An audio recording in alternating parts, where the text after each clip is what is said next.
नमस्कार, बीडब्ल्यू मध्ये तुम्हा सगळ्यांचं स्वागत। मी सौरभ सोनवणे।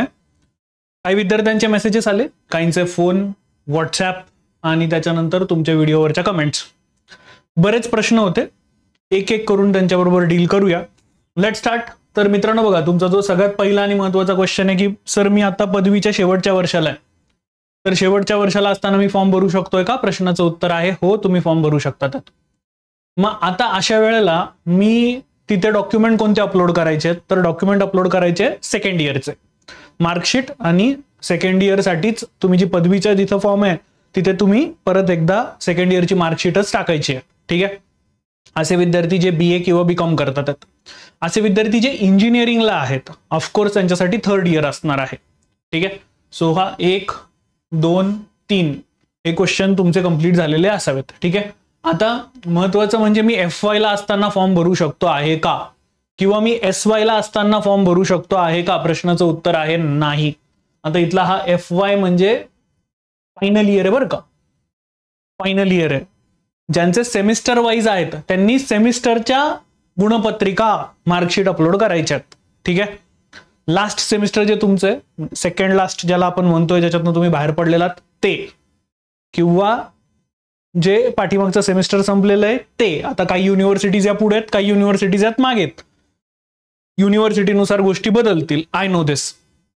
हे झालं तुमच्या पहिल्या प्रश्नाचं उत्तर। नेक्स्ट, हा मी इंजिनिअरिंगच्या सुद्धा बद्दल तुमच्याशी आत्ता इतक्यात इथे बोललेलो आहे। आता पदवी झालेली आहे माझी, पण पदवीचं सर्टिफिकेट नाही। तर मित्रांनो, प्रोव्हिजनल सर्टिफिकेट मिळतं, ते काही असं दिसतं बघा, युनिव्हर्सिटी ऑफ पुणे हे। आता हे ते जुनं आहे, म्हणजे आता नवीन ते भेटायला लागलेलं आहे। प्रोव्हिजनल सर्टिफिकेट भेटतं, ते तुमच्या कॉलेजमध्ये आलेलं आहे, जाऊन घेऊन या। तुमची मार्कशीट जर आलेली असेल तर त्याच्यासोबत प्रोव्हिजनल तुमचं जे डिग्री सर्टिफिकेट आहे ते आलेलं आहे, ते घेऊन या। आता काही जण म्हणतात नाही आम्ही मार्कशीट अपलोड करू। मी तुम्हाला सगळ्यात गोष्टींमध्ये हेच सांगतोय की प्रॉब्लेम आत्ता येणार नाही, सिस्टम जनरेटेड गोष्टी आहेत। सिस्टम तुम्ही ABCD लिहून काढाल आणि त्याला तुम्ही स्कॅन कराल आणि पाठवाल, सिस्टम त्याला पण घेऊन टाकणार आहे, काही प्रॉब्लेम नाहीये। प्रॉब्लेम आपल्याला DV येणार आहे, DV प्रॉब्लेम नको म्हणून आत्ताच गोष्टी सॉर्ट आउट करायच्यात। ठीक आहे, यानंतरचा तुमचा प्रश्न की सर 10वीचं सर्टिफिकेट गरजेचं आहे का? तर 100% हो, गरजेचं आहे। आता बऱ्याच विद्यार्थ्यांचं काय माहिती का, कानाडोळा करतात, मला शाळेत जायचंच नाही, मी कशाला जाऊ परत त्या सरांचं तोंड पाहायला, मला माझी शाळा बघायचीच नाही, मला नाहीच जायचं, नाही आणणार। असं नक करू, ते तुम्हाला लागणार आहे DVच्या वेळेला। परत एकदा सांगतोय, 10वीच्या सर्टिफिकेट वरती तुमची डेट ऑफ बर्थ असते, आणि डेट ऑफ बर्थ क्लॅरिफिकेशन साठी ते लागत असतं। त्याच्यामुळे 10वीचं सर्टिफिकेट लागणार आहे, मार्कशीट वेगळी, सर्टिफिकेट वेगळं लागणार आहे, आहे घेऊन या, लागणार आहे ते। नेक्स्ट, 10वीचं आहे, 12वीचं नाही।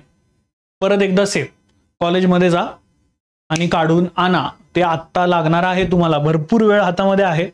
आज 1 ऑगस्टला मी हा व्हिडिओ बनवतो आहे, तुमच्याकडे भरपूर वेळ आहे फॉर्म भरण्यासाठी। पुढल्या 3, 4, 5 दिवसामध्ये ते सर्टिफिकेट तुम्ही काढून घेऊन येऊ शकता। ते तुम्ही नाही जाऊ शकत, तुमच्या बाबांना, आईला, मित्राला पाठवा, ते तुमच्यासाठी पिकअप करू शकतायत। हे लागणार आहे, ते घेऊन या। नेक्स्ट, पुढलं ते म्हणजे NCL लागेलच का? तर हो, NCL लागणार आहे, नॉन क्रिमिनल सर्टिफिकेट लागणारच आहे, आणि आता फॉर्म सबमिट करताना लागणार आहे। ओके, नेक्स्ट, NCL 3 वर्षांचा आहे, व्हॅलिड असेल तर 100% चालेल, काही टेन्शन घेण्याचं कारण नाहीये त्याच्यामध्ये, ते तुम्ही अपलोड करू शकता। ऑफकोर्स ते व्हॅलिड आहे, जर व्हॅलिड असेल त्याच्या खाली व्हॅलिडिटी डेट दिलेली असते की किती वर्षांपर्यंत ते लागणार आहे, तर ती व्हॅलिडिटी डेट असेल तर लागणार आहे। परत एकदा सांगतोय, NCL 25-26चं असणं गरजेचं आहे। ज्यांनी वार्षिक NCL काढलेला असेल ते 25-26चं NCL लागणार आहे। ठीक आहे, त्याच्यासाठी दुसरा पर्याय नाही, ते लागेलच तुम्हाला। नेक्स्ट मित्रांनो, तुमच्या प्रिपरेशनसाठी आम्ही सामर्थ्य नावाची बॅच इंट्रोड्यूस केलेली आहे, आणि ही सामर्थ्य नावाची आपली बॅच आत्ताच सुरू झालेली आहे, अगदी 28 जुलैपासून, आणि आता आपलं नोटिफिकेशन आलेलं आहे। सो तुम्ही आत्ता जर बॅच जॉईन केली तर तुम्हाला फायदा जास्त आहे। PWचं सगळ्यात महत्त्वाची गोष्ट म्हणजे PWची फीस प्रचंड कमी असते। 2499 मध्ये तुम्हाला प्रिलिम्सचे सगळे विषय एका छताखाली भेटतात। टेस्ट सिरीज भेटतीये, बॅच आत्ताच सुरू झालेली आहे। जितका लेट कराल तितकं प्रॉब्लेम असा होईल तुमच्यासाठी की तुम्हाला रेकॉर्डेड सेशन्स बघावे लागतील। बेटर आता लाईव्ह चाललेले आहेत, येऊन जा। इथे तुम्हाला जो आपला लोगो दिसतोय, PWचा लोगो, किंवा माझ्या टी-शर्टच्या पाठीमागे, ते ऍप तुम्हाला डाउनलोड करायचंय, लॉग इन करायचंय, लॉग इन झाल्यानंतर तिथे गोल निवडायचंय, ओनली IAS, स्टेट PSC, त्याच्यात MPSC निवडा, Maharashtra public service commission, MPSC, त्यात आपली ही सामर्थ्य 2.0 नावाची बॅच आहे. बॅच नीट लक्षात ठेवा, सामर्थ्य 2.0. ओके. आणि ही बॅच जी आहे ती काल चालू झालेली आहे, हे जास्त महत्वाचं आहे. येत्या 28 तारखेला चालू झालेली आहे, हे जास्त महत्वाचं आहे. याचा एक लॉन्च व्हिडिओची लिंक मी खाली टाकून ठेवतोय. तुम्हाला या बॅच मध्ये कोण कोण आहे, कसं कसं काय काय होणार आहे ते एकदा तुम्ही सगळ्यांनी नक्की बघून घ्या. मी पुढे जातो. नावात बदल आहे. आता मी नावात बदल आहे, मी मागे तुमच्या नावात बदल आहे काय सांगितलं. आई वडिलांच्या नावामध्ये इश्यू आहे, ऍफिडेव्हिट करून घ्या, इश्यू सॉर्ट आउट होईल. आजच्या तारखेला करा, म्हणजे प्रॉब्लेम आला जरी तरी तुम्ही दाखवू शकाल की मी फॉर्म भरण्याच्या आधी ऍफिडेव्हिट तयार केलेलं होतं, म्हणजे इश्यू तिथेच सॉर्ट आउट होईल. तुम्हाला डॉक्युमेंट व्हेरिफिकेशनला इश्यू येणार नाही. आजच्या तारखेला करा. 500,000 रुपये खर्च आहे त्याच्यापेक्षा जास्त खर्च नाही. ठीक आहे. नेक्स्ट पुढे जाऊया. रहिवासी महाराष्ट्राचा बाहेरचा आहे किंवा महाराष्ट्रातला आदिवास नाही, म्हणजे डोमिसाईल सर्टिफिकेट नाही. तर मित्रांनो, खूप महत्वाची गोष्ट आहे, जर तुमच्याकडे डोमिसाईल सर्टिफिकेट नसेल तर तुम्हाला महाराष्ट्रातल्या कोणत्याही सोयी सुविधा आरक्षणाशी रिलेटेड भेटणार नाही. तुम्हाला ओपन पुरुष गटांचा अनरिझर्व मेल कॅटेगरीचा जो काही कट ऑफ आहे त्याच्याशी तुम्हाला फेस करावं लागेल. बाकी तुम्हाला कोणतेही सवलती भेटणार नाहीत. त्याच्यामुळे आदिवास सर्टिफिकेट असणं प्रचंड गरजेचं आहे. ते नसेल तर कृपया काढायला सुरुवात करा. 8 दिवसामध्ये नॅशनॅलिटी कम डोमिसाईल सर्टिफिकेट भेटून जातं. त्याच्यासाठी तुम्हाला आपलं सरकारमध्ये जाऊन भेट द्यायची आणि त्यांच्याकडनं ते सर्टिफिकेट काढून घ्यायचं आहे. ठीक आहे. नेक्स्ट, EWS राज्य सरकारचं हवं की केंद्र सरकारचं. आपण इथे राज्य सरकारची परीक्षा देतोय, त्याच्यामुळे हे राज्य सरकारचंच लागू पडणार आहे. EWS असताना NCL लागेल का नाही, मी मागच्या व्हिडिओमध्ये पण सांगितलेलं होतं. परत एकदा तुम्हाला इथे क्लिअर करतोय, तुमच्याकडे जर EWS सर्टिफिकेट आहे दॅट मीन्स तुम्ही क्रिमी लेअरच्या खाली आहात. मग त्याच्यासाठी वेगळं NCL कशाला हवंय, नाही लागणार आहे. EWS सर्टिफिकेट असेल तर नॉन क्रिमिनल सर्टिफिकेटची गरज नाही आणि ते राज्य सरकारचं हवं आहे. नेक्स्ट पुढे, कास्ट व्हॅलिडिटीचं कसं. तर दोस्तांनो, कास्ट व्हॅलिडिटी सर्टिफिकेट लगेच लागत नाही. समजा तुम्ही आता कंबाईन गट ब ची पूर्व परीक्षा देत आहात, पूर्व परीक्षा दिली, मुख्य परीक्षा दिली, तुम्ही पास झालात, STIच्या फायनल लिस्टमध्ये तुमचं नाव आलं, तुमचं डॉक्युमेंट व्हेरिफिकेशन झालं.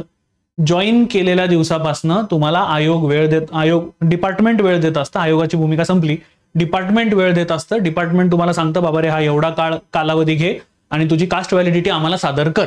त्यानंतर तुम्हाला ती कास्ट व्हॅलिडिटी द्यायची असते. त्याच्यामुळे आता त्या कास्ट व्हॅलिडिटीचा कोणताच लोड तुम्ही घ्यायचा नाहीये.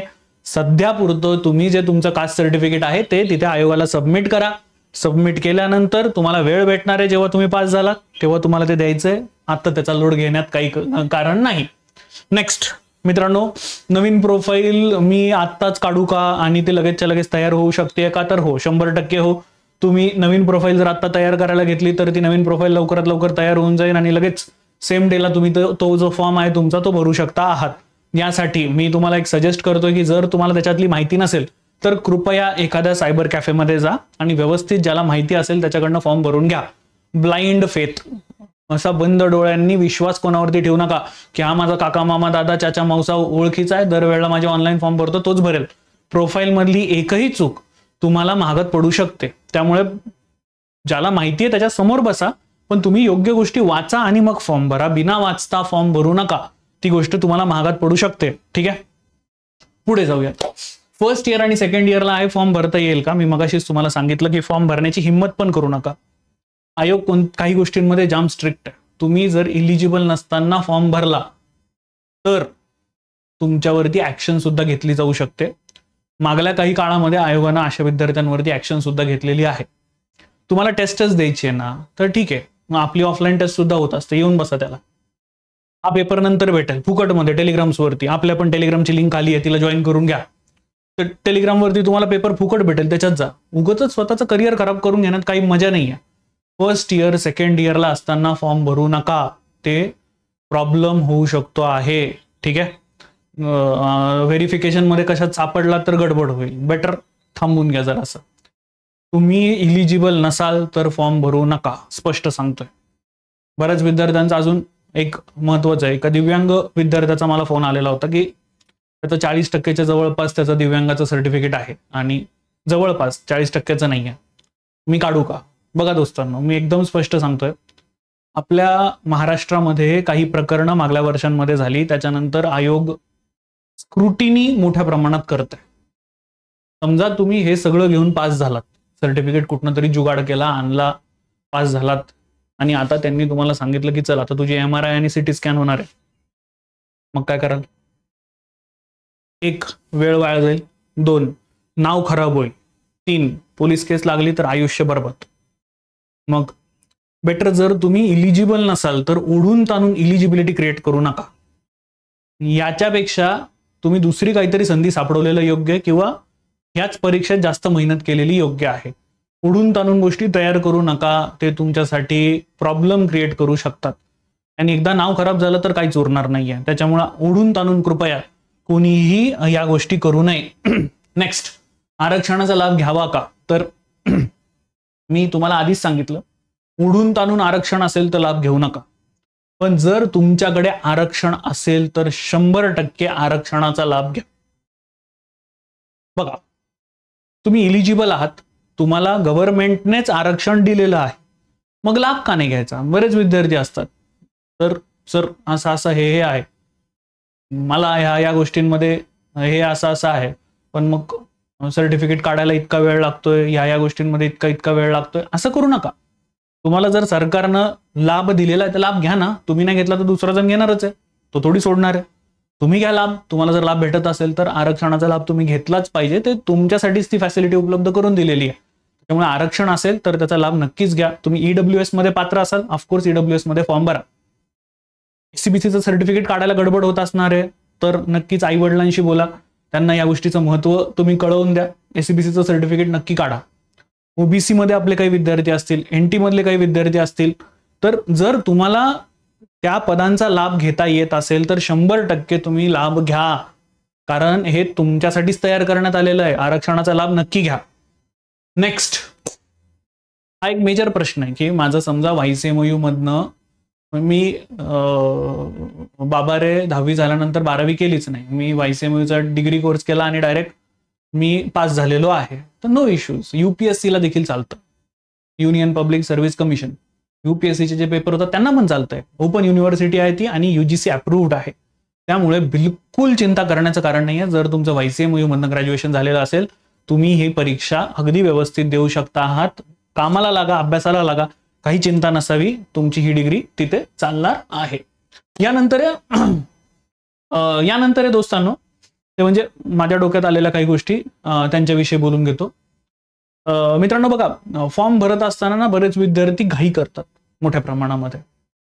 फॉर्म भरत असताना ते एखादा सायबर कॅफेवाला किंवा मित्र आहे यांनी सांगितल्याप्रमाणे भर नाही, याला काय होतंय, घेतात सगळ्या गोष्टी, करतात सगळेजण, मग आपण पण करूया. तर असं कोणी करू नका. लक्षात घे, हे तुमचं करिअर आहे. तो तुम्हाला सांगून देईल फॉर्म टाकताना, पण जर त्याने गडबड केली तर.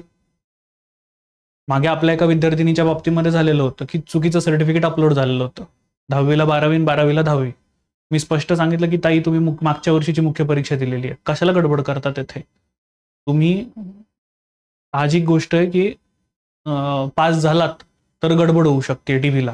तुम्ही तो फॉर्म कॅन्सल करा आणि परत फॉर्म भरा. सांगितल्याप्रमाणे त्या ताईनं फॉर्म कॅन्सल केला आणि परत फॉर्म भरला. ह्याच्यामध्ये 2 गोष्टी होतात. एक, तुमचा जी मानसिक स्थिती आहे ती खराब होते, आणि दुसरं सगळ्यात महत्त्वाचं ते म्हणजे पैसे जातात आणि वेळ जातो.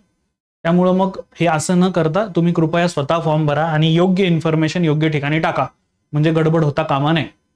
दुसरं अजून जे सांगतो आणि मग मी थांबतो, ते म्हणजे दोस्तांनो बघा, एक मेजर गोष्ट आहे ती म्हणजे फॉर्मचं पेमेंट. चलन काढण्यामागे बऱ्याच लोकांना विश्वास असतो. मी चलन काढतो, SBI मध्ये जातो, उभा राहतो लाईनीमध्ये, चलन भरतो, मग 2-3 दिवस ती वेबसाईटच चेक करत बसतो. कृपया ते करू नका. मी मागच्या व्हिडिओमध्ये सुद्धा सांगितलेलं होतं. तुमचा असा एखादा मित्र जो SBI ऑनलाईन ज्याच्याकडे आहे, SBI इंटरनेट बँकिंग ज्याचं ऍक्टिव्ह आहे, त्याची मदत घ्या. त्याला 50 रुपये एक्स्ट्रा द्या, संध्याकाळी पाणीपुरी खायला घेऊन जा आणि त्याला म्हणा, बाबा रे तू माझं पेमेंट कर, हे पैसे घे.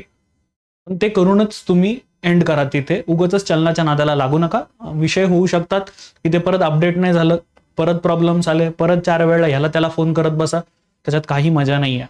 बेटर तुम्ही ऑनलाईन पेमेंट करून मोकळे व्हा. अजून याच्या व्यतिरिक्त काही प्रश्न असतील तर खाली कमेंट बॉक्स तुमच्यासाठी उघडा आहे, टाका. मला जमल्यास व्हिडिओ बनवतो, मला जमल्यास त्याची उत्तरं देण्याचा प्रयत्न करतो. तुम्हा सगळ्यांना परत एकदा खूप साऱ्या शुभेच्छा. मी इथे थांबतोय. धन्यवाद. जय हिंद.